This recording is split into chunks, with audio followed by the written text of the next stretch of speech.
Hello everyone, welcome back to my channel. সেদিন ইভিনিংয়ে class থেকে বেরোনোর পর আমাকে বলে যে চলো তোমাকে আজকে মোমো খেতে নিয়ে যাব। তো আমি তো খুব খুশি, ওই জন্য হাসতে হাসতে চলে গেলাম ওর সঙ্গে। এই দোকানটা নতুন ওপেনিং হয়েছে, তাই কেমন ওখানকার মোমো টেস্ট করার জন্য ওই দোকানটাতেই গেছিলাম। যে আমার বর মোমো নেওয়ার জন্য দাঁড়িয়ে আছে। প্রথমে মোমো খাওয়ার আগে আমরা একটুখানি পকোড়া টেস্ট করলাম। পকোড়াটাও না খুব ভালো টেস্ট ছিল, সেটা তোমরা ওর রিয়াকশন দেখলে বুঝতে পারবে। তো তারপর চলে এলো মোমো, যেটার জন্য যাওয়া।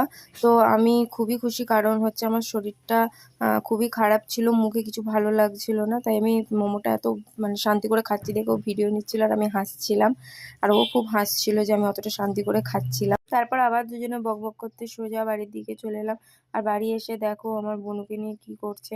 আমার বোনু ওকে এত ভালোবাসে, এত ভালোবাসে, ওর জিজু হলে আর কিছু চায় না। আর এইদিকে আমার দিদিও খুব খুশি, ওর জন্য মোমো আনা হয়েছে। তারপর ওর জিজু বাড়ি চলে যাবে বলে ওই জন্য জিজুকে চুম দিয়ে কত আদর হচ্ছে দেখো। তো এই যে আমার বর আমাকে বাড়িতে দিয়ে চলে গেল। এর মতো এইটুকুই, টাটা।